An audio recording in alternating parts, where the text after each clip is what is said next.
Hey everybody, it's Jason Blaha here, and once again it is time for my client Doug's vlog. And we're back in meet prep. He's got another meet coming up here in the near future. And so we started the week off with a floor press. That was I believe a 335 floor press, which not bad at all. I think he did 352 for his bench at his last meet in the 181 class. It was his first meet actually. So pretty happy with that. Obviously, we're not always going to be as strong guaranteed in between meets, but we're coming right back up. And I think in his next meet, we're going to get a PR. Our goal is to get about, I think, 365 is what he really wants to get on his bench at his second meet, which will put him, past double body weight by over 10 pounds. So that's pretty solid. So for assistance work on his max effort day, we do pause benching. Then we do incline pause benching. Now this is done at a shallow angle. I have him doing it at 30 degrees. For those who are curious why 30, I want more emphasis on the pecs than on the front delts in this case. So we're doing it at a fairly shallow angle. If I want more bias towards the anterior deltoids, we'll take it up to a steeper angle. Then he does JM presses. And again, the strictness he's doing these with, we may not even count these as a true JM press. They're getting up towards being a skull crusher at this point, but they're still a JM press by Blakely's standards, so we'll work with it. All right, afterwards we do one arm dumbbell rows, and for him, I have him do back on all 4 days. I could probably get to a point to where I reduce it down because his back strength and pull-up strength is extremely good. He reps out sets at 10 with full overhand grip weighted pull-ups now. And I think we're using like a 28 or a 30-pound dumbbell for those. So we, of course, do lateral raises, and the camera fell down in the middle of that. But it's all good. We just roll with it. Welcome to Team Blaha. That's how we get down.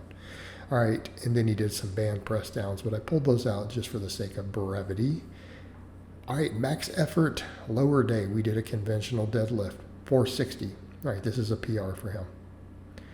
That is, I believe, a lifetime PR. He was a little shaky. Look at him. He's a little tired. He's like, whoo. But again, deadlift PRs, that's the way it goes. And before people chime in and go, why is his deadlift weak relative to his other stuff? Short arms, long history of low back and hamstring problems that we've dealt with. And we'll get him to a 500 plus deadlift. Like, that's going to happen. It's invariably going to happen. It's just that Doug is going to tend to be stronger on benching. The benching is his strong point. He'll probably bench 405 before he pulls 550. Just as the way it is. For supplemental work, we're doing split squats. And in this case, he's doing them kind of the Hatfield style to where we hold on to the rack.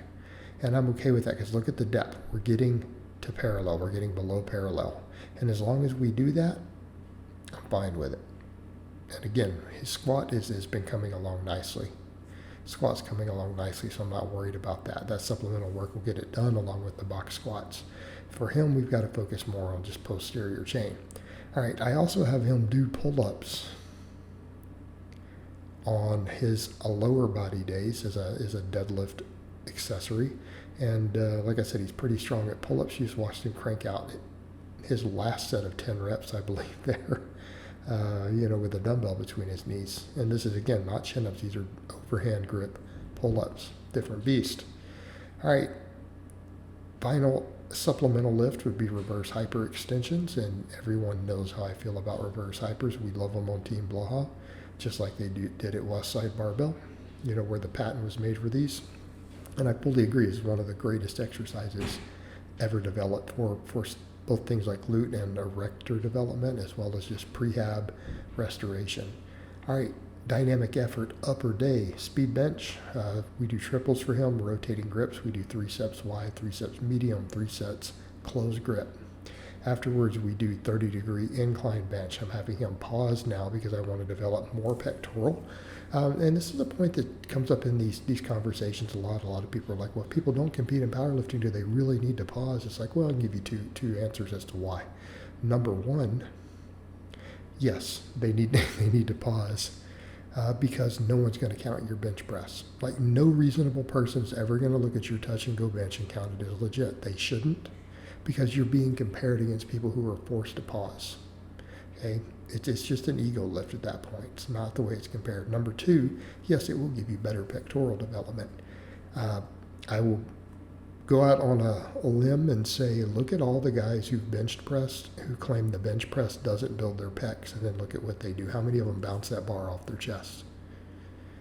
I'd venture to say almost every single person I've met, like even in, say, bodybuilding type circles, who say the bench press does not develop their chest. It's not a great chest exercise, not even good. Like, let's say if they say it's not a great chest exercise, I guarantee you 95% chance they don't pause. Okay? So, just the way that it is. All right, for other supplemental work, we do JM presses, band press downs, lateral raises. And then we finish up the week with dynamic effort lower day. And I don't have him do sumo anymore. We only do conventional for Doug. And again, this really varies from client to client. A lot of my people do tons and tons of sumo, 50% or more of their training. Some of my people don't do sumo at all. In Doug's case, we don't do sumo. So this is two of my competitors with vlogs who we don't sumo. Now, Antonio's vlogs are coming back up, and Antonio actually pulls sumo in competition. So we do a lot of sumo pulling for him, but a lot of times he likes to do phases of conventional just because he knows it's a weak link. All right, over to Doug's training though. I've had him work in Romanian deadlifts now. Again, I'm wanting to put that extra focus on hamstrings. Good mornings are great for this, and I love good mornings. However, in Doug's case, I feel like he gets a better stretch on these. Plus, we're not having to put a barbell up on his back for a straight bar. Because I feel like if I had to compare, the SSB for good mornings is the least beneficial for hamstrings compared to, say, a straight bar, cambered bar, any of that. But the straight bar is the only other option he has right now. And the straight bar does put wear and tear on your shoulders. Okay? It does, especially if you're a low bar squatter. So we don't want to spend just enormous amounts of time on that bar. It's the same reason I let him use the SSB for the split squats. Okay? No point in tearing our shoulders up if we can avoid it. And just the stress that it puts on them with that low bar position. All right, of course, afterwards we finish up with weighted pull-ups again.